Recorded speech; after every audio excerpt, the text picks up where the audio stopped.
Hello students.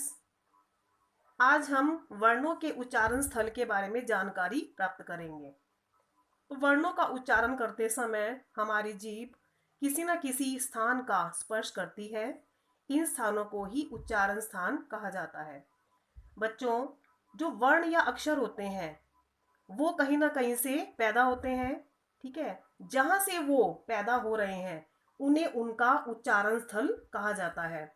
ये जो उच्चारण स्थल है ये दिए गए हैं।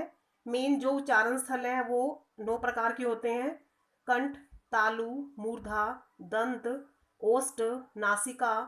दंतोष्ठ यानी कि दांत और ओष्ठ दोनों। कंठ तालव्य यानी कि कंठ और तालु दोनों। कंठोष्ठ यानी कि कंठ और ओष्ठ दोनों।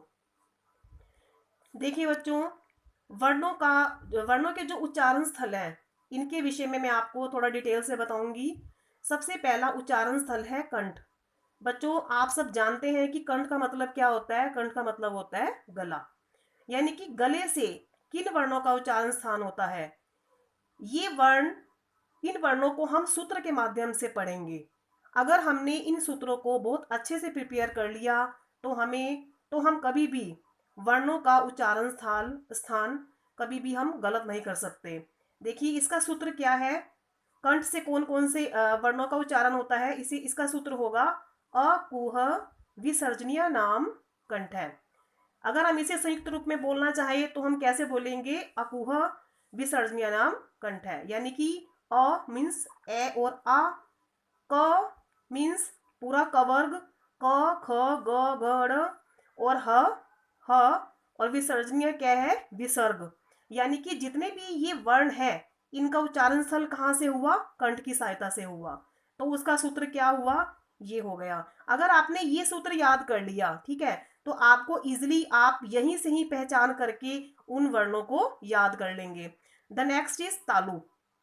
बच्चों, ये जो तालु होता है, तालु का मतलब क्या होता है कि मुख के भीतर की जो ऊपर की छत होती है जहां पर हमारी जीभ भी टच करती है उसे हम क्या बोलते हैं, तालु। इसका सूत्र क्या है, वर्णों का जो वर्ण इसके अंतर्गत जो वर्ण आएंगे उसे हम सूत्र के माध्यम से देखेंगे। इसका सूत्र है ई चू यशा नाम तालु। अगर हम इसको संयुक्त रूप से बोले ई चू यशा नाम तालु। देखिए ई यानी कि इसके अंतर्गत कौन कौन से वर्ण आएंगे, ई और बड़े ई। और चू यानी कि चवर्ग पूरा आएगा, च छ ज झ य।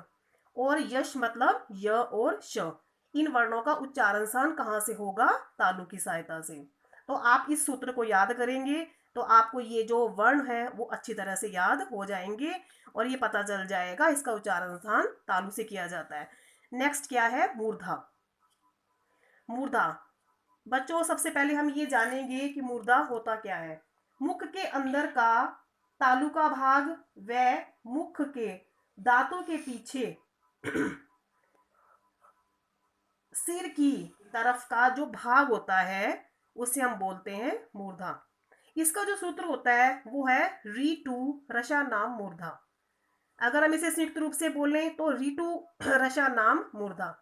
री यानी कि री, टू यानी कि पूरा टवर्ग ट ठ ड ढ ण, और र रस यानी कि र और श। इन वर्णों का उच्चारण स्थल क्या हुआ, मूर्धा। और सूत्र क्या हुआ, रीटू रसा नाम मूर्धा। देखिए नेक्स्ट नंबर 4 दंत। दंत मतलब दांत।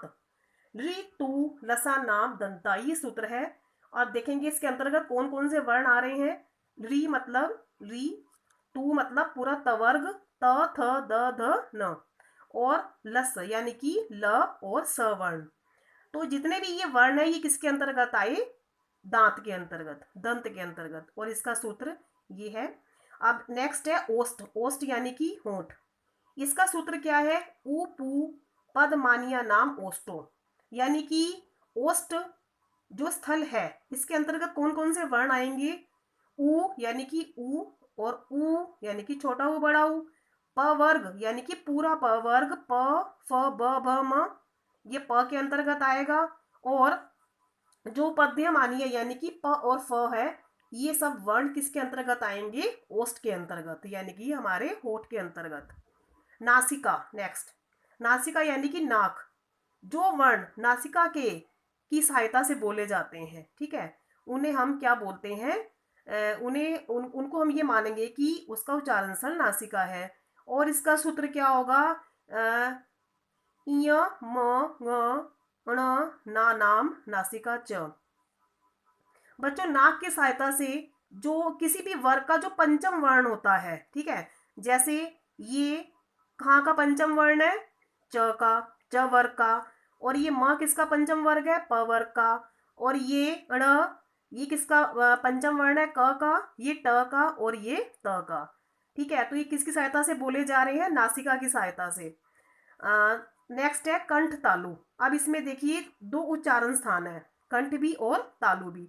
कुछ वर्ण ऐसे होते हैं जो कंठ और तालु दोनों की सहायता से बोले जाते हैं। इसका सूत्र क्या है, ए दयितो कंठ तालु, यानी कि जो कंठ और तालु दोनों की सहायता से बोले जाएंगे, इसके अंतर्गत आ रहा है ए और अय। अब है दंतोष्ठ, यानी कि जो दांत और ओष्ठ दोनों की सहायता से बोले जाएंगे, इसका सूत्र है वकारस्य दंतोष्ठम, यानी कि जो दांत और ओष्ठ दोनों की सहायता से बोला जा रहा है वो वर्ण है वह।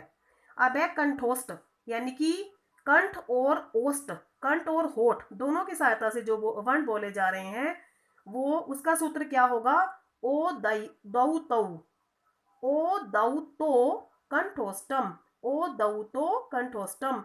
इसके अंतर्गत वर्ण कौन से आएंगे, ओ और औ।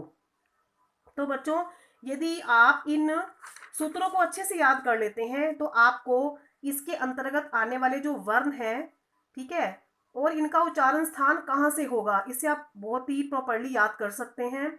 और एग्जाम में भी यही क्वेश्चन आता है कि अगर मान लो जैसे क है, ये आएगा एग्जाम में, मान लो कि क का उच्चारण स्थान कहाँ से होता है। यदि आपको ये सूत्र याद है, ठीक है, अकुह विसर्जनाम कंठ है, तो आप एकदम से पहचान लेंगे कि इसका उच्चारण स्थान कंठ की सहायता से होता है। बच्चों मैं आशा करती हूँ आपको आज का टॉपिक वर्णों के उच्चारण स्थल बहुत ही अच्छी तरह से क्लियर हो गया होगा। Thank you.